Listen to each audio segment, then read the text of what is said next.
Another thing that you make me think about is particularly right now in this day and age with the way technology is, and then even over the past couple of years, as we've moved more to virtual for Yes, everything, how yes. there is this perceived expectation that someone's there for you, beck and call 24/7 because Right. their hours are now different, or because we're all on screens and there's just this, we're glued to the screens, and that's a whole other thing in and of itself. But I feel like that fuels people pleasing. That's Absolutely. super unhealthy for an already people Mhm. pleaser to now, like you said, all these emails waiting, all these people expecting rapid responses because that's what we have the ability to do now. So why would Exactly. you not do it if you have the ability?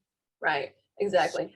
And I think another way that people pleasing can show up in relationship, whether it's romantic relationship, whether it's with families, friends, is that sometimes we often diminish our own voices or don't honor what we truly feel because we know that that may go against what the other person wants, or it may make the other person unhappy. So instead of us communicating from an authentic space and a vulnerable space, we kind of shut that part of ourselves down. We're quiet about it and we just kind of go along with it because we know that being quiet and not sharing how we really feel will make that person happy.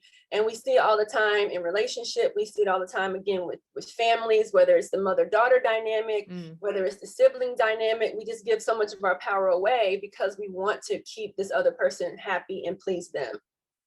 Sounds like codependency Yes. to me. Yes, Sounds like it's a bunch of that. it is. Okay. So how do we reduce it? How, if you are aware of it, or whether that's in things that you've seen when you've worked with clients or maybe Mhm. yourself? I know I've had super people pleasing tendencies in the Yeah. past and stuff I've worked on around that, but, and I can share on that, how I've kind of worked on that, but I was just curious to get your take first on how to minimize and potentially eliminate it. That would be Yeah. great. But how do Right. we just take Right. the baby steps and Absolutely. minimize it? So there's so many different ways, and I love the idea that you just mentioned of it being baby steps, because it is something when we have been conditioned or socialized to be a certain way for many, many years, it's not going to be sustainable if we all of a sudden now stop and try to swing the pendulum in the other direction. Yeah. So it is those baby steps. I think for me, the first step is having the awareness and just understanding, like, this is a thing that I do. I have a habit of people pleasing and I'm no longer wanting to participate in that anymore. Mm. Okay, great. I think another baby step is when you get that ask or when you get that email or whatever the thing is, check in with yourself first. Because, like we said before, it's not that we are suggesting that you don't support people. Like, we're not saying that you just pull back all your support for yourself and never help other people. It's Mhm. checking in with where you are physically, mentally, emotionally.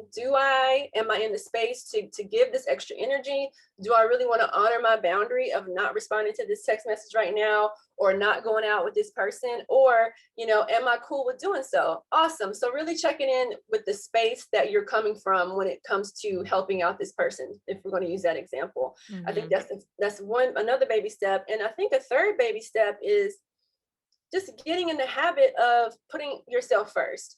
And that can look like making when you make agreements with yourself, like, I'm going to go work out this morning, honoring that agreement, getting up Yeah. and going to work out. So some of this may sound like self-care, but it really is honoring the things that you say you're going to do for yourself, practicing what it looks like to put yourself first, Mm. however that looks for you. And so then when somebody does reach out to you, you'll have the energy. You'll feel like, okay, I feel great. I feel whole and complete. Yes, I feel like I'm running on 1,000 and I have extra energy to give. So now let me go help this person from the surplus versus trying to help them Mm. from the deficit.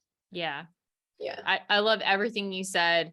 And if I were to add to it, for me personally, what has been helpful is having buddies, like Mhm. having people on my team Yes. to reduce the people pleasing. So people who can hold Yes. me accountable to that. So Matthew, my husband, is awesome at that. You said that check-in, when Mhm. you maybe miss that self check-in, how Right. can someone else catch you at the next Yes. checkpoint if you just Totally. bypassed it because you were so not in a zone to be aware of the fact that you went right back into a people pleasing tendency. Yes. So having people around to support you in putting yourself first, and that would likely be other people who are on that track as well, who Yes. are about a growth mindset and things like that. So having a team I would say is huge. And that self-reflection, I love how you said that. And I think it gives one an opportunity to look at, what do you really want? Not what Yes. you think someone wants for you, or what has someone said they want for you, but what do you really Right. want? And that's an ongoing thing. That's a continuum. That's a lifetime journey. And along the way, we can certainly make those steps and make those choices to put ourselves first in those situations. And Absolutely.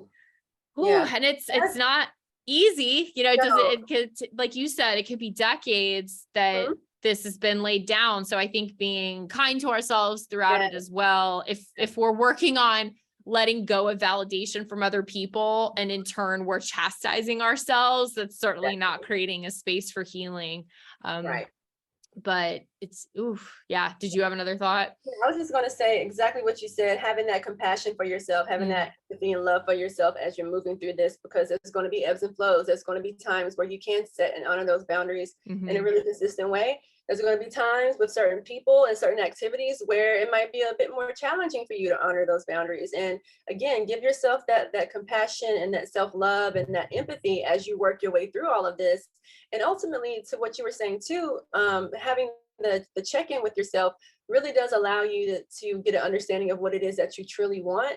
And it takes courage, I think, and it takes a level of boldness to honor that, especially if you have a history of people pleasing, if you have a history of doing things that you think people want you to do, to really scale that back and get clear about, okay, I get that's what they want me to do, yet this is what I really feel like is what I want to do. And then moving from that space, it does take some courage to do that. And so Yeah. all of this stuff, anytime you're trying to shift a pattern from something that is potentially detrimental to yourself, something that kind of has some of that codependency stuff going on, into something that's more interdependent, it does take a level of courage and some Mm, boldness. And I think that's also where having that team around you to support you when it's like, okay, girl, this is what your goal really is. And I mm, see that you're kind of struggling here. And let me support you. Let me kind of be there to remind you of what it is that you're working towards. So yeah. yeah, all of that is amazing. Yeah. Oh, this is really juicy stuff. I appreciate you so much for your perspective and what you bring to the table with this conversation. And what I'm taking away from this is a reminder that people pleasing really isn't helping anyone. Yes. That's the kicker of it. You think Mhm. you're giving someone what they want, and you think you're getting this gold star, but it's really at the end of the day not serving anyone. So Exactly. if you are people pleasing or you relate to that, you are not alone. I feel Yes. you. You are not. You are And right there with me. there are ways and paths to overcome it and to ultimately put yourself first in a very loving way. Yes. And that everyone wins as a result of that. When you're very clear on what you want to do, then you be who you are. And setting those boundaries, as you say, or relationship standards, Mhm. then allows you to have more peace about who you do have in your life and who Yeah. you don't. Yep. Yep. All of that is great. And I think my biggest takeaway from this conversation is, which is something that I am continuing to work on, is that compassion, Mm, that patience, that empathy that we can share and give to ourselves. yeah. So, and this is so important as we navigate all the ebbs and flows of this sort of work. Having that compassion for yourself is going to take you a long way. Yeah. Yeah. Thanks for having this conversation with me. I love you and you're awesome. I love you too. I love talking about this kind of stuff. So this is great for me as well. Sweet. Well, for you all listening and watching, if you want more conversations like this, subscribe to the channel. Check out the links below for more videos and resources. Yes. Bye.